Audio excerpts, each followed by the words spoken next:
Madame, monsieur, bonsoir. Extraire, produire, consommer, c'est notre quotidien. Et pourtant, on devrait de nouveau tout réutiliser en limitant le gaspillage. Et c'est possible. Et ça s'appelle l'économie circulaire. Quelle est la place de l'économie circulaire en Côte d'Ivoire? Quelle est la promotion qui en est faite? L'économie circulaire, le Forum africain Écocir Abidjan 2023. On en parle dans ce magazine et ça fait l'actualité. Monsieur Koné Siaka, reporter, a enquêté pour vous. Je vous propose donc son élément de reportage. L'économie circulaire fonctionne selon le principe d'un cercle vertueux. Elle consiste à produire des biens et des services de manière durable en limitant la consommation et le pillage des ressources ainsi que la production des déchets. L'économie circulaire repose sur 3 axes essentiels. Pour bien comprendre l'économie circulaire, je vais vous demander simplement de retenir 3 R. 3 R. Le premier R, c'est de réduire le gaspillage de la consommation. Ça, c'est le premier R. Le deuxième R, c'est de rallonger la durée de vie de certains produits. Le troisième R, c'est de redonner une nouvelle vie aux objets. Je prends un exemple. Mon téléphone portable. Le jour où il sera fatigué, dès qu'il va commencer à me faire des caprices, je ne devrais plus le jeter. Je devrais le mettre à la disposition d'un organisme qui va le capter, qui va le désosser. Ils vont retirer les matières premières nobles, les densifier, les mettre ensemble et reconstituer cela pour utiliser en d'autres endroits. Mieux vivre avec moins de ressources, consommer de manière plus responsable et enfin recycler efficacement en vue de réinjecter les ressources dans la fabrication de nouveaux biens et services. La production, la consommation et la gestion des déchets constituent les piliers de l'économie circulaire. Pas mal d'avantages sont offerts aux consommateurs avec le choix de l'économie circulaire. Elle met à la disposition du consommateur des produits plus durables et innovants, à même d'améliorer sa qualité de vie et aussi d'économiser à long terme. En cas de basculement à l'économie circulaire, des prévisions économiques projettent d'ici 2040 la création de 700 000 emplois à l'échelle mondiale et l'amélioration des conditions de vie de plusieurs millions de travailleurs du secteur informel, principalement dans les pays en développement. Pour toute entreprise désireuse de basculer pour l'économie circulaire, il lui revient d'opérer le choix suivant. Réduire la production des déchets, favoriser l'écologie industrielle et territoriale, repenser le cycle de vie de ces produits et enfin, produire davantage de biens éco-conçus. Vous l'avez compris, notre sujet d'aujourd'hui, les enjeux de l'économie circulaire. Et pour ce faire, nous avons différents invités que je vous demande de recevoir avec moi. Monsieur Kopieux Gouganou, bonsoir DG. Bonsoir. Vous êtes directeur général de l'Institut d'économie circulaire d'Abidjan. Bien sûr. Merci d'être là. Le professeur Benjamin Yao est avec nous. Professeur, bonsoir. Bonsoir, madame. Vous êtes directeur du centre d'excellence Valopro de l'INPHB. C'est cela. Exact. Merci à vous.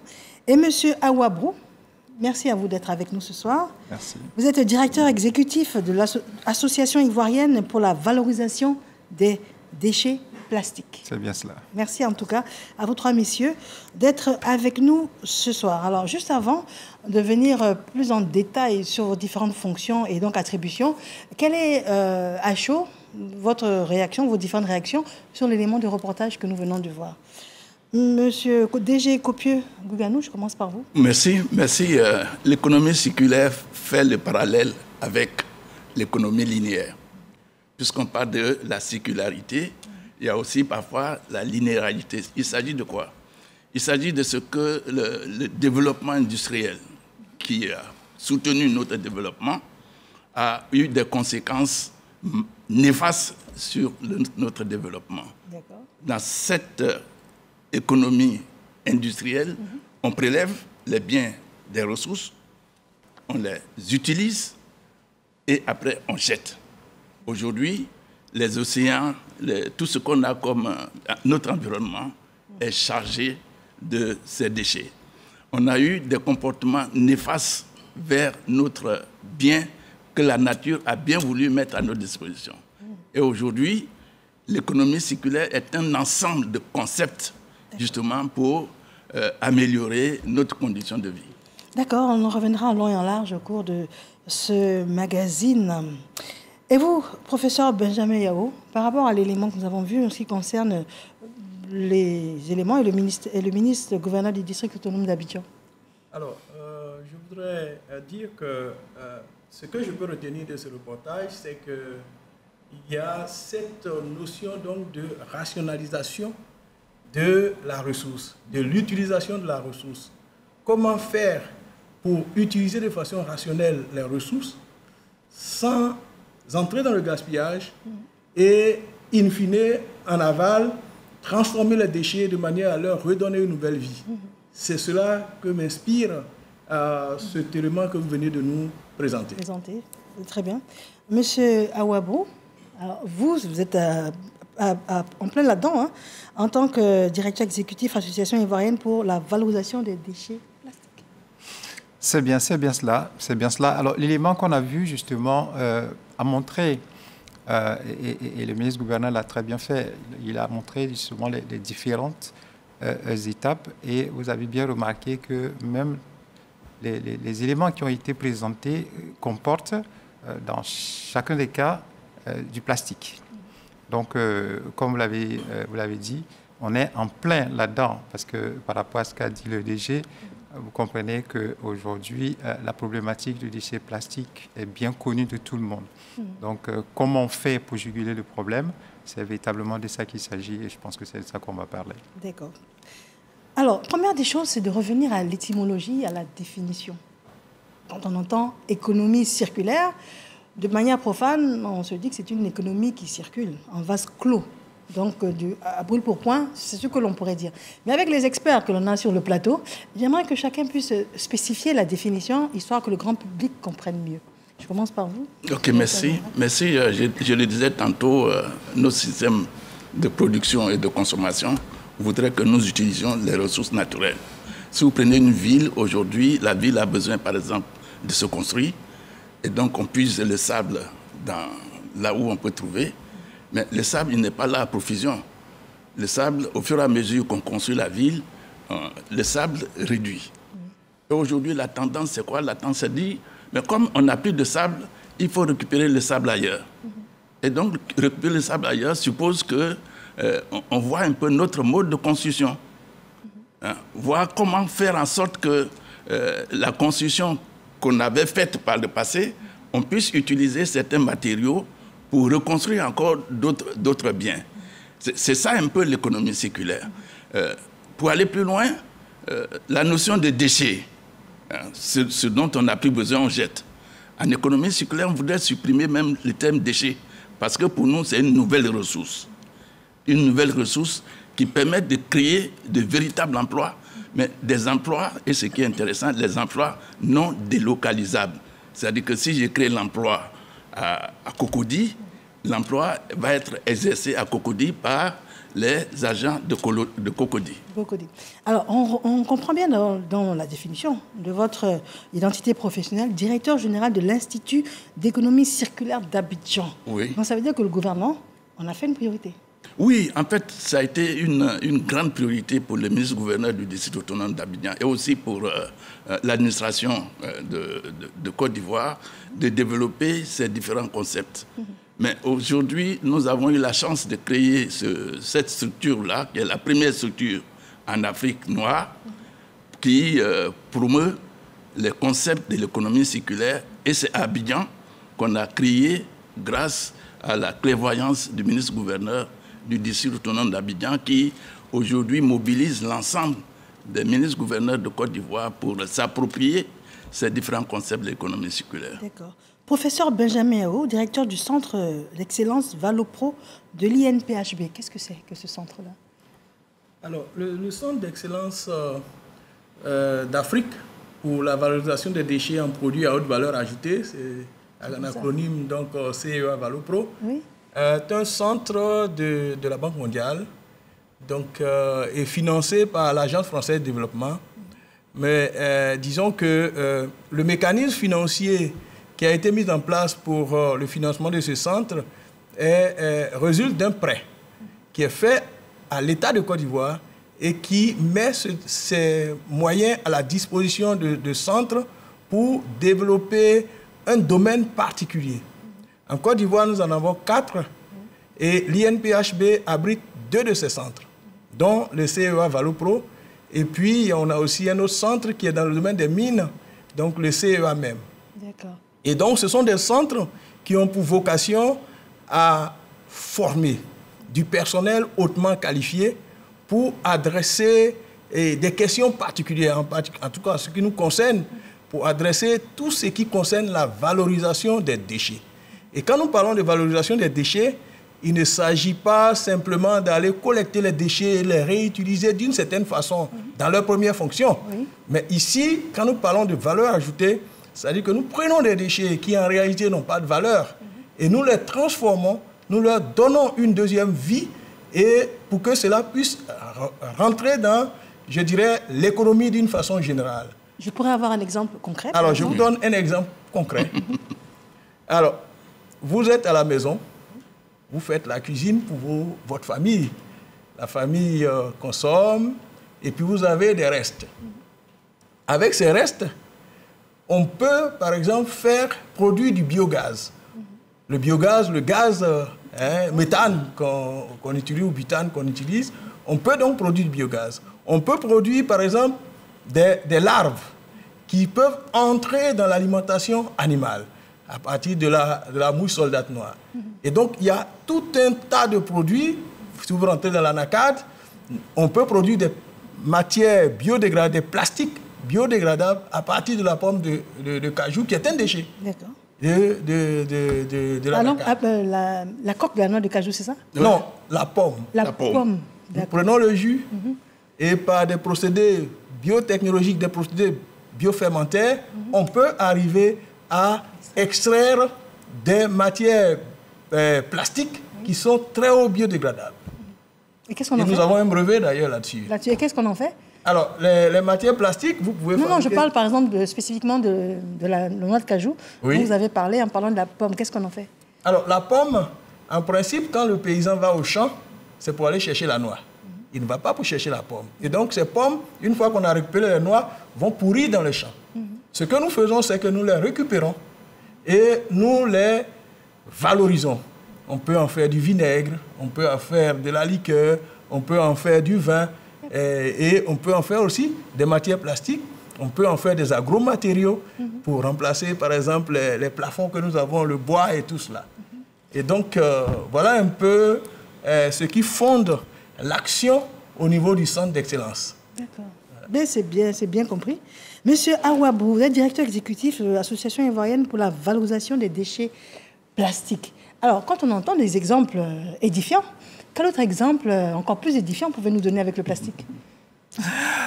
Merci beaucoup, madame. Alors, quel est notre lien avec l'économie circulaire? Parce que c'était ça la question au départ. Oui. Jusqu'à présent, comment on fait avec le plastique, avec les emballages en plastique qu'on connaît? Le plastique, d'une façon générale, est produit à partir de pétrole. Donc, on extrait du pétrole, on le transforme, on fabrique, par exemple, des bouteilles, on met de l'eau là-dedans, on achète, on consomme, et ces bouteilles, on les jette dans la nature. C'est pour ça que vous avez dans tous les caniveaux, dans la lagune, etc., vous avez beaucoup de déchets en bouteilles, des bouteilles en plastique. Alors, cette façon de faire, c'est ce que j'ai déjà expliqué, c'est ça l'économie linéaire. Alors, pourquoi on parle maintenant d'économie circulaire? Parce que justement, une fois que vous avez fini de consommer cette bouteille-là, plutôt que de la jeter dans la nature, on récupère cette bouteille et à partir de cette bouteille-là, on va fabriquer de nouveaux objets, y compris de nouvelles bouteilles qui vont servir à produire, à fabriquer les mêmes produits. Bien entendu, ça va respecter un certain nombre de normes qui sont des processus qui sont bien connus. Donc, l'avantage de faire ainsi, c'est qu'au lieu d'aller prendre encore de nouveaux gisements de pétrole, aller chercher du pétrole encore dans le sol avec tout ce que cela comporte comme impact sur le changement climatique qu'on vit aujourd'hui parfaitement, eh bien, on va arrêter ça un tout petit peu et puis on va continuer à utiliser ce qu'on a déjà produit pour pouvoir fabriquer de nouveaux matériaux, de nouvelles matières qui vont servir justement à l'industrialisation.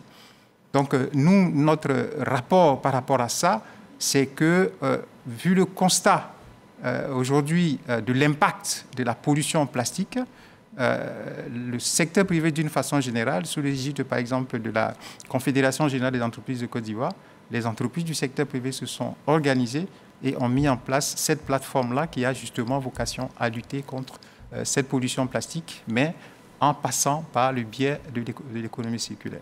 Alors, monsieur, vous avez fait un parallèle entre l'économie linéaire, chose à laquelle nous sommes tous habitués de manière presque inconsciente, et la sensibilisation à l'économie circulaire. Mais j'aimerais vous poser la question suivante. Est-ce que déjà l'Africain n'est pas naturellement enclin à cette économie circulaire par rapport aux différentes habitudes culturelles africaine? On répare, on transforme, on donne aux plus petits. C'est déjà un état d'esprit que l'on a. Messieurs, je commence par vous. Oui, merci. En fait, c'est un très bon exemple. En fait, l'économie circulaire est une activité très ancienne. Ce qui est nouveau, c'est comment on formalise tout ça. Comment on formalise, parce que nous sommes africains. Nous, notre regard, c'est vouloir ressembler à l'autre. Et on a tout laissé pour aller prendre ce qui n'est pas bon. Ce qui n'est pas bon. Parce que, comme vous le dites bien, par le passé, si j'ai porté un habit que c'est usé, je peux donner à un frère qui peut encore porter parce que pour lui, ça devient un habit assez neuf. Aujourd'hui, on a tendance à aller vers l'Europe pour avoir les éléments de France Revoy, comme il a dit tout à l'heure M. Brou. Il faut déjà étudier, réutiliser et formaliser donc toutes ces activités. Parce que l'observation qu'on fait, et c'est ça qui est heureux, c'est qu'on a fait trop de gaspillage, on dépense de l'argent sur des choses qui sont nouvelles.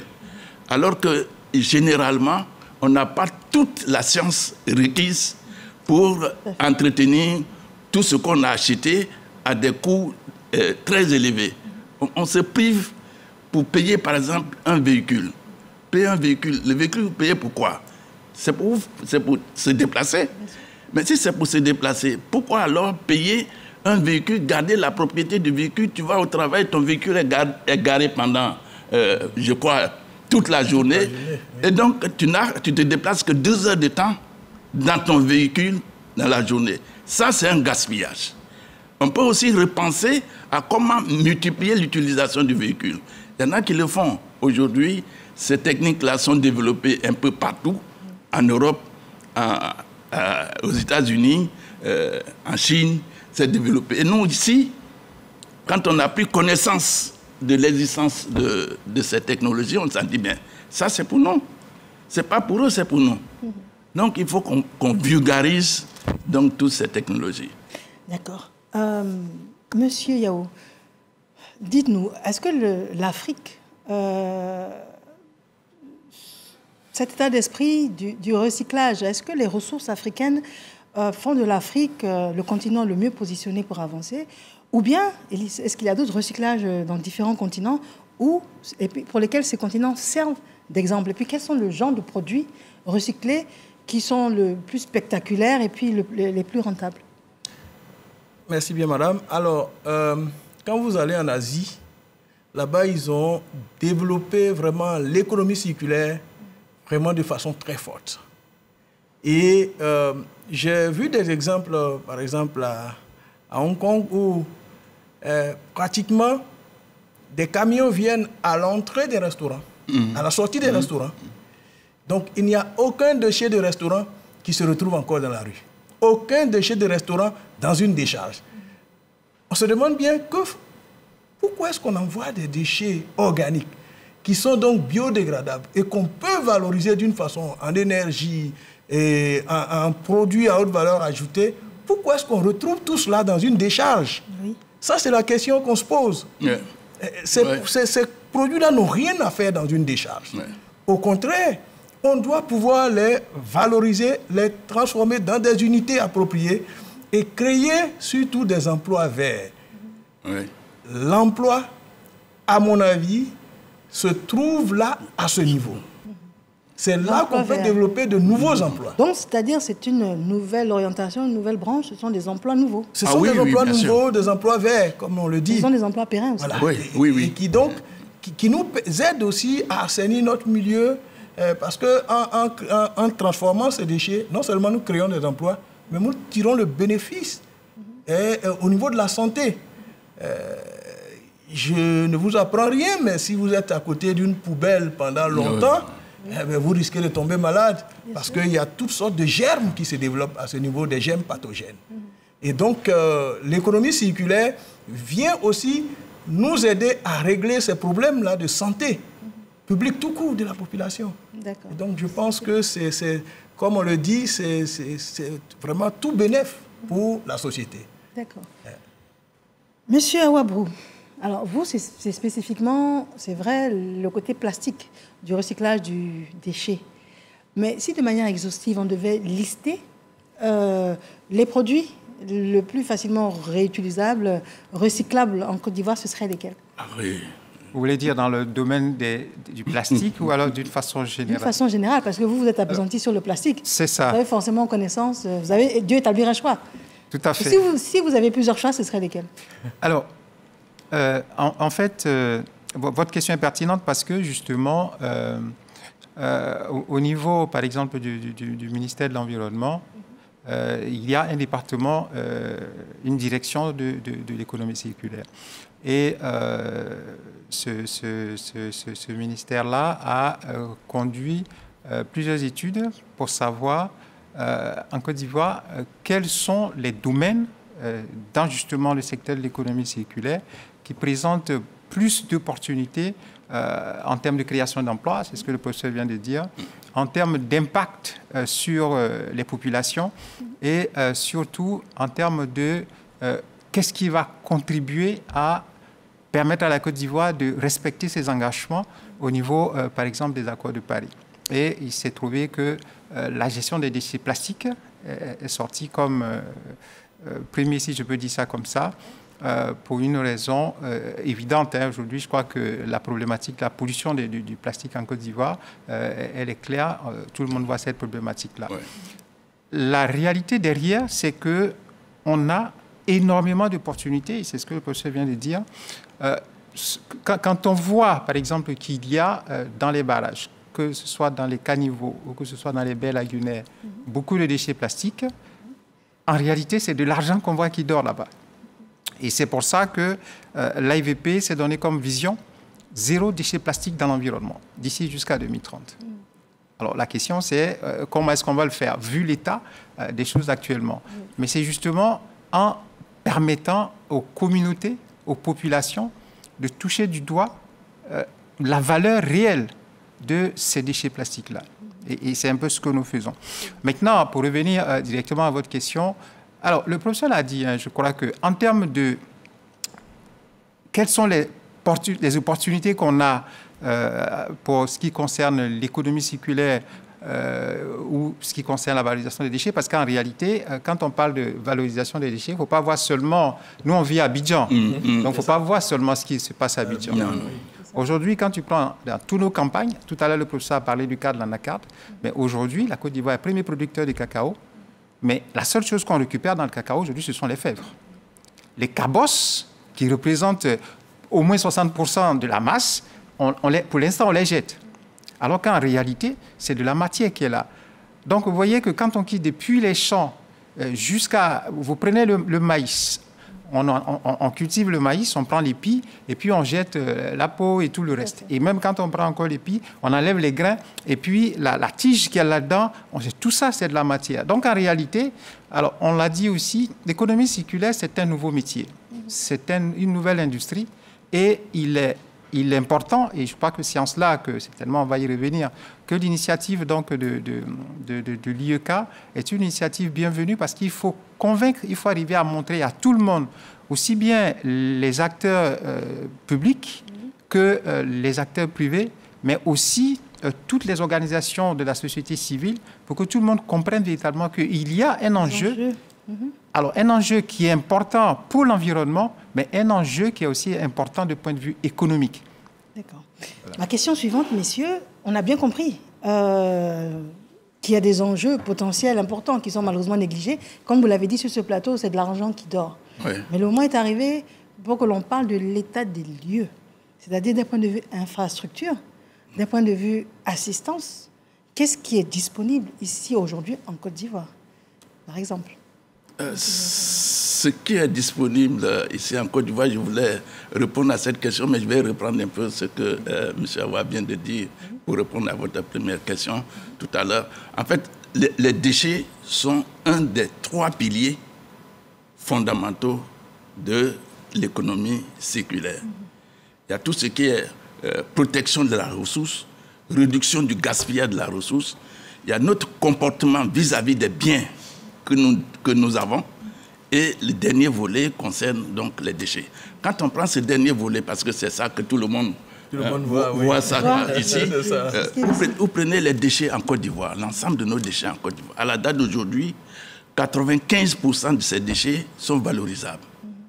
C'est-à-dire que si on met l'accent sur la récupération intelligente de ces déchets, c'est-à-dire qu'il ne faut pas mélanger pour aller faire la récupération comme cela se fait en Europe, une récupération intelligente, séparer ces déchets depuis leur lieu de production, 95% du tonnage de ces déchets peuvent être valorisés aujourd'hui et seulement que 5% pourraient être destinés à la décharge.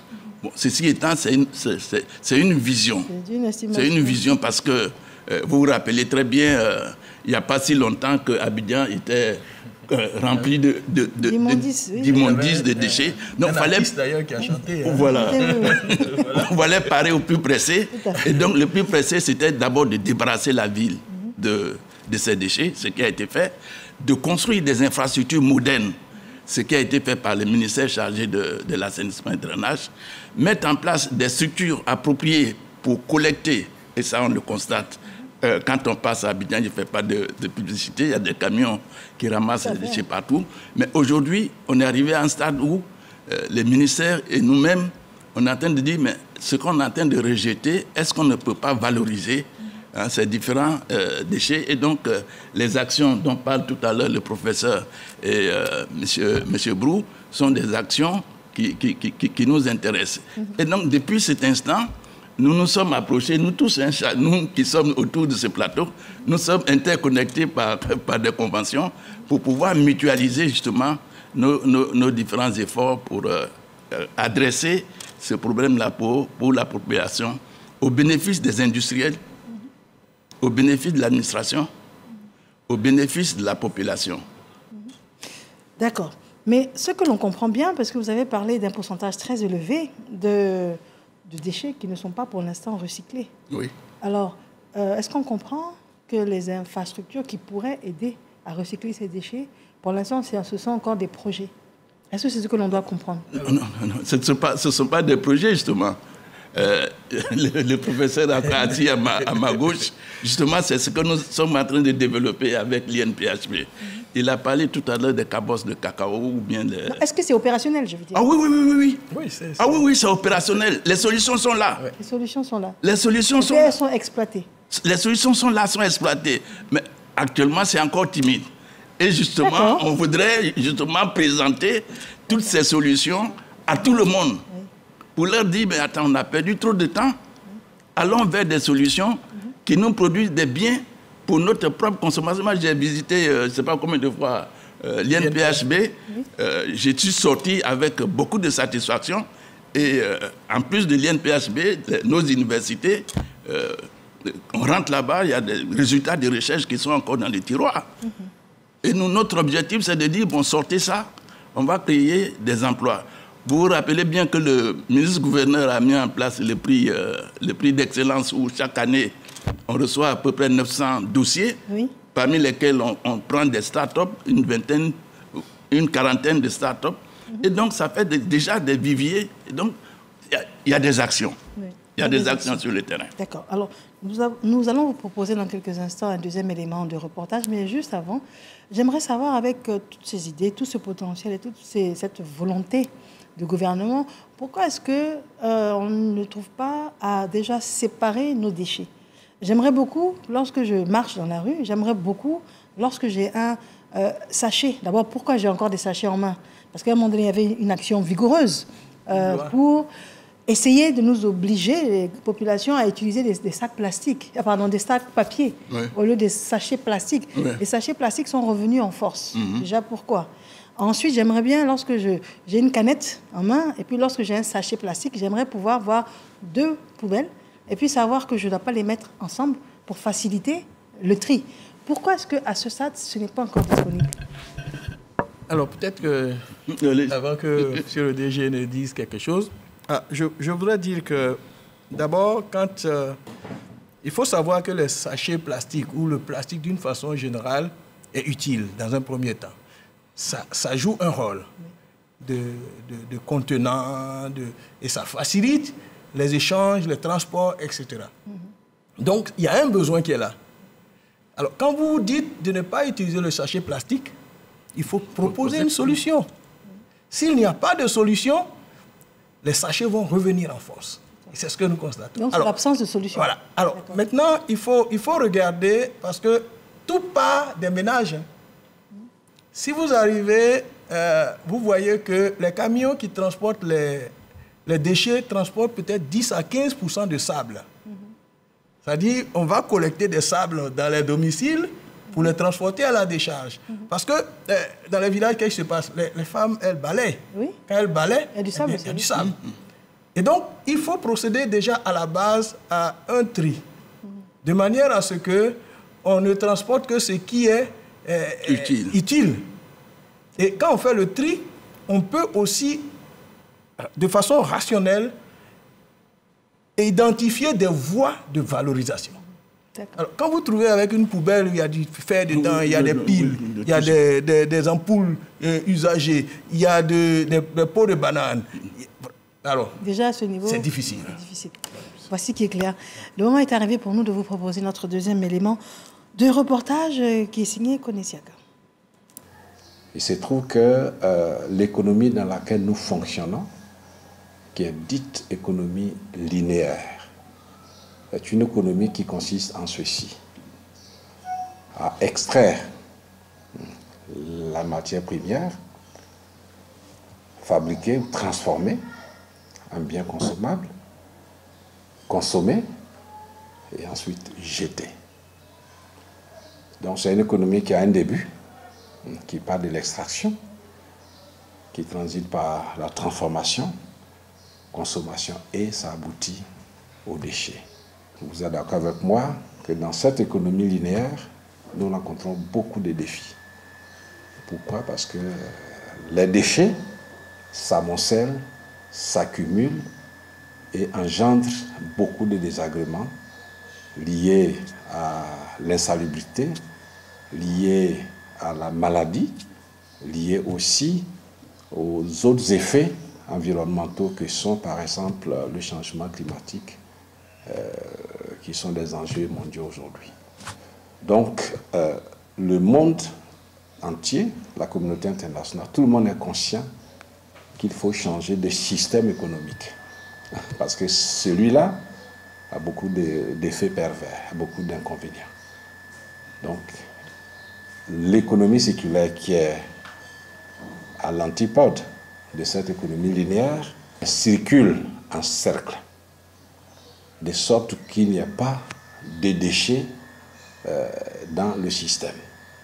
L'objectif, c'est vraiment de donner une seconde vie à nos différents objets. C'est de réduire l'épuisement des ressources naturelles que nous avons. On prend le cas de la forêt ici en Côte d'Ivoire, qui est de plus en plus affectée par l'épuisement, l'abattage intempestif des bois, etc. À côté de cela, on voit aussi que l'économie circulaire peut répondre à pas mal de problématiques. Par exemple, les inondations. Si on commençait par recycler les bouteilles plastiques, on pourrait, en plus de recycler, c'est-à-dire leur donner une nouvelle vie, créer de nouveaux objets. On pourrait également créer de nouveaux emplois, parce qu'à travers les bouteilles plastiques, c'est-à-dire les PET, on peut faire des pavés en plastique, on peut faire de l'huile, on peut faire du carburant. Il y a des débouchés derrière, en fait, la revalorisation des objets, en fait, aujourd'hui, qui sont jetés. Voilà, de retour en studio, je m'adresse à M. Awabrou. Alors, à écouter ce reportage, on réalise que vous êtes nombreux à avoir choisi de prendre ce problème à bras le corps et surtout d'y apporter des solutions en tant que structure, entreprise, ONG. On n'est pas encore suffisamment nombreux. Il faut une masse critique. Non, en fait, ce que M. Yao a dit dans l'élément explique véritablement la problématique. Tous les deux éléments, par ailleurs, ce sont... c'est petit, hein, on se connaît tous. Et l'enjeu véritable, c'est quoi? Alors, je voulais faire une première précision.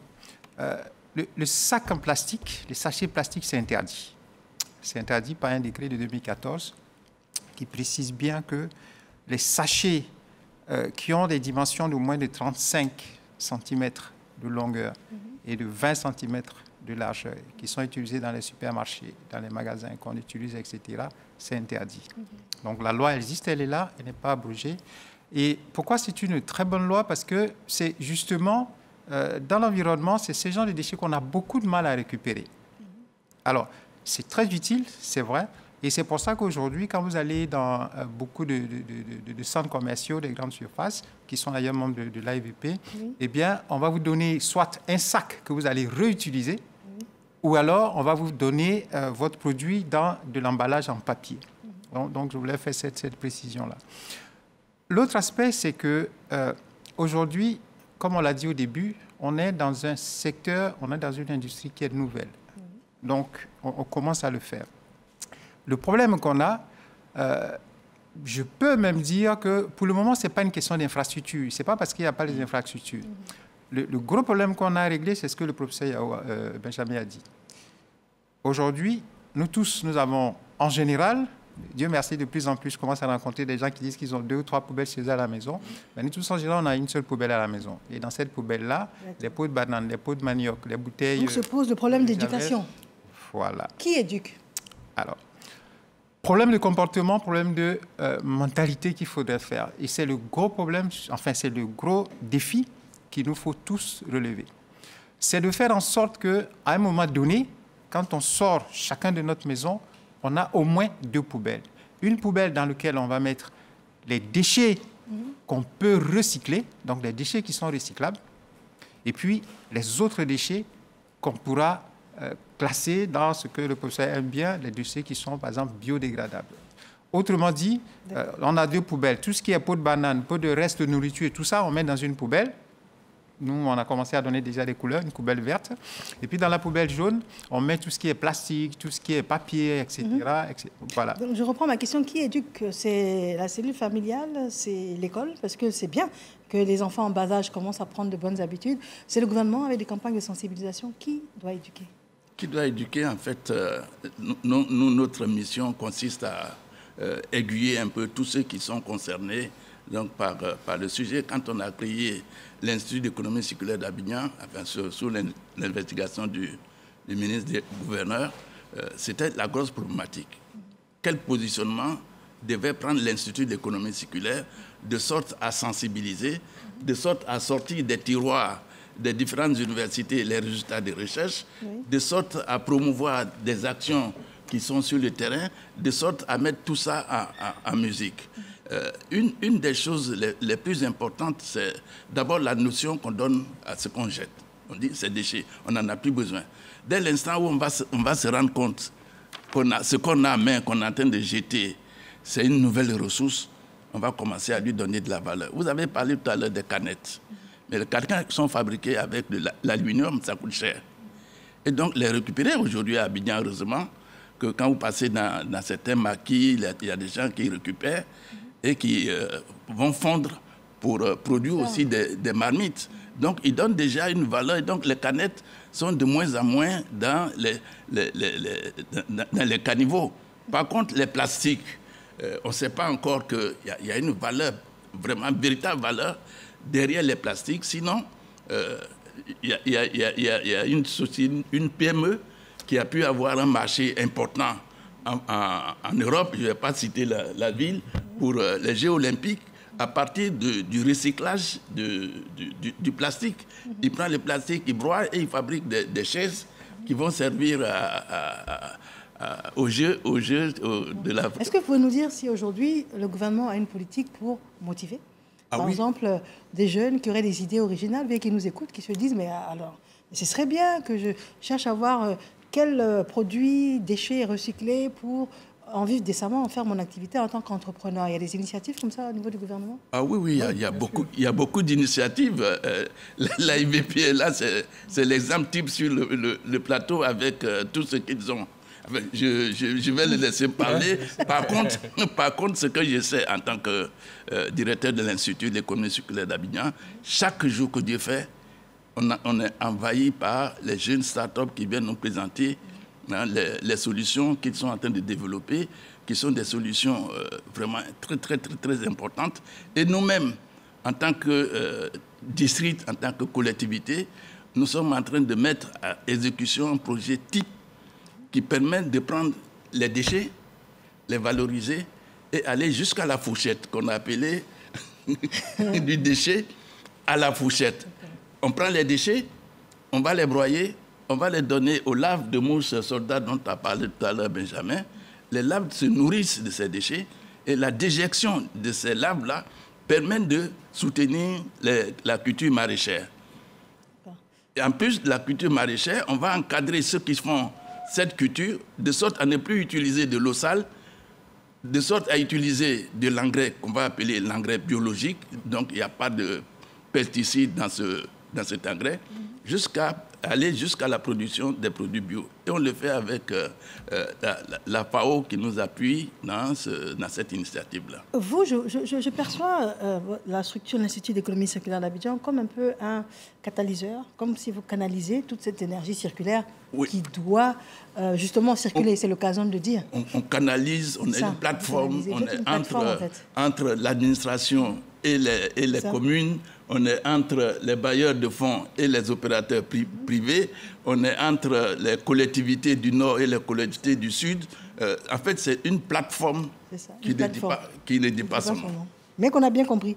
Monsieur Benjamin Yao, je vous perçois un peu, ce que vous faites à la direction du Centre d'excellence dans l'eau pro de l'INPHP, un peu comme la recherche de formation, du côté pointu de formation pour être opérationnel, pour justement ces nouveaux métiers, c'est cela? Tout à fait. Alors, vous avez posé tout à l'heure la question de savoir si le gouvernement s'intéressait. Je crois que le centre d'excellence est un exemple et la preuve, parce que c'est quand même entre 3 et 4 milliards que le gouvernement a mis à disposition. Vous formez combien de personnes par an? Alors, nous formons au niveau des masters à peu près une trentaine d'étudiants, mais c'est vraiment des formations de très haut niveau. Et puis, nous avons aussi des doctorats et que des étudiants en thèse que nous formons également à peu près une quinzaine, une vingtaine par an.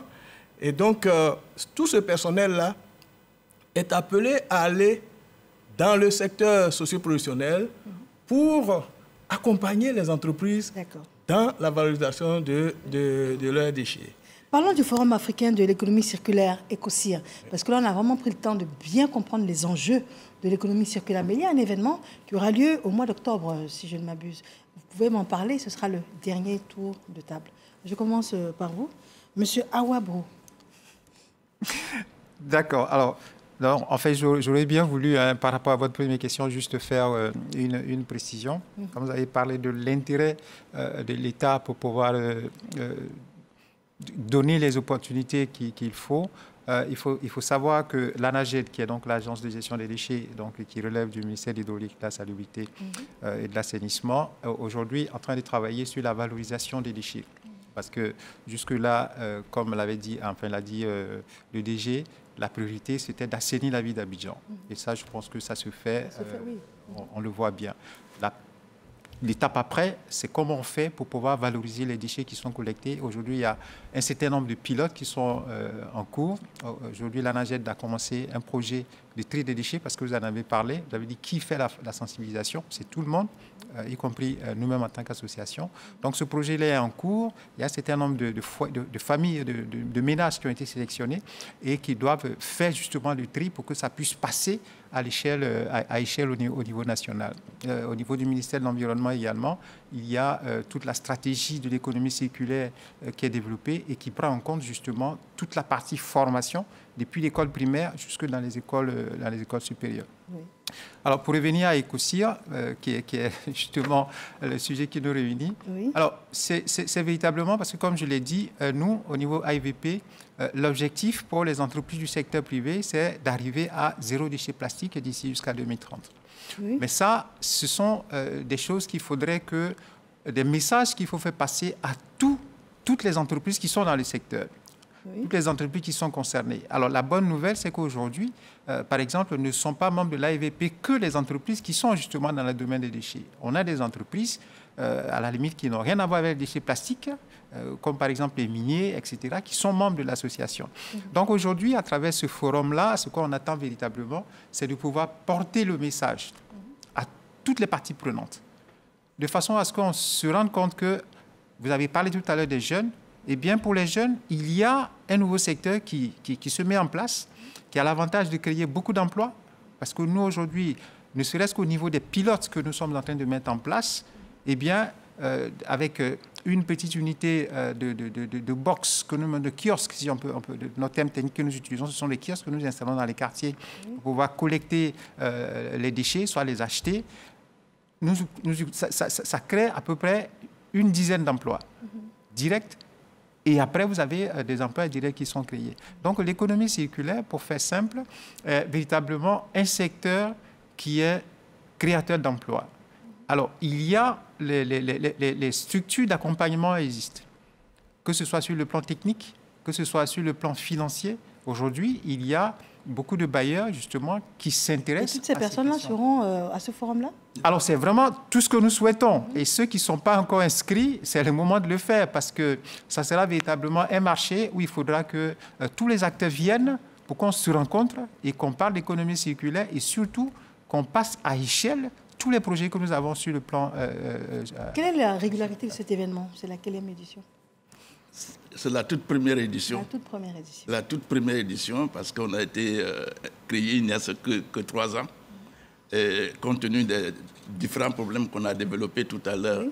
Le problème de sensibilisation, d'information des uns et des autres, nous avons jugé vraiment utile d'organiser ce forum qui envisage vraiment faire la mobilisation nationale, la mobilisation sous-régionale, c'est-à-dire les villes africaines, parce que ce forum est destiné principalement à la promotion de l'économie circulaire en Afrique. En Afrique, mais en Afrique, quelles sont ces villes qui pourraient nous servir d'exemple? Ou c'est nous qui servons d'exemple? Non, mais il y a déjà des exemples. Des exemples partout. Lesquels, par exemple? Au Rwanda. Au Rwanda. Ah oui. C'est un exemple? Oui, c'est un très bon exemple au Rwanda. Et il y a ces expériences-là qui passent doivent être valorisées. Et donc, on doit avoir des échanges. Il y a aussi des exemples, il en a parlé tout à l'heure, de l'AIVP qu'on peut faire partager aussi à d'autres villes. En fait, on a voulu que chacun vienne avec une solution. Et on a créé dans ce forum-là un marché de projets, un marché de solutions. Dites-nous, est-ce que le grand public, les populations sont concernées par ce forum? Oui, tout le monde est concerné.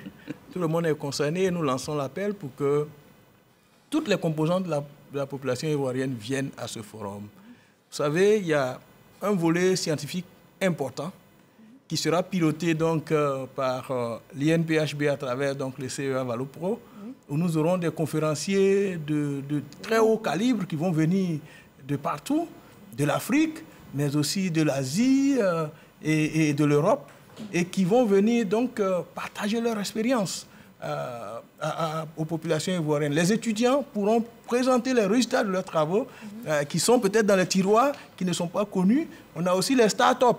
Nous envisageons soutenir une centaine de start-up qui viendraient donc à cette manifestation pour présenter leurs innovations, leurs projets aux populations. Très bien. Et c'est quand? Une chose qui n'a pas été suffisamment dite. Rapidement, au terme de l'émission. C'est les jeunes. Oui, c'est les jeunes, c'est les enfants, c'est les écoles qu'on attend aussi. Ah oui, ça c'est important. Ah oui, on attend. Actuellement, l'un de nos axes d'intervention concerne justement l'économie circulaire, les écoles circulaires. On veut créer les écoles circulaires en relation avec le ministère de l'Éducation nationale, parce que là, quand on commence l'éducation avec les enfants, c'est pour long terme. C'est pour longtemps. C'est cela. Je vous remercie. Et c'est quand? C'est en octobre, à quelle date? Du 18 au 21 octobre 2023, à Abidjan, à l'Hôtel Ivoire. Merci infiniment, messieurs, d'être venus sur notre plateau. C'est déjà fini. Merci. On n'aura jamais assez de temps pour en parler aussi longuement. Je le rappelle, monsieur Kopieux Gouganou, vous êtes directeur général de l'Institut d'économie circulaire d'Abidjan. Oui. Professeur Benjamin Yao, vous êtes directeur du Centre d'excellence Valopro de l'INPHB. Exact. Et puis, monsieur Awabrou, vous êtes directeur exécutif Association ivoirienne pour la valorisation des déchets plastiques. Messieurs, infiniment merci. Ce fut très instructif. Réduire, recycler, réutiliser, ça devrait être le leitmotiv de tout un chacun. Nous espérons que vous avez pris plaisir et vous avez pris énormément en ce qui concerne les enjeux de l'économie circulaire. Madame, monsieur, bonsoir.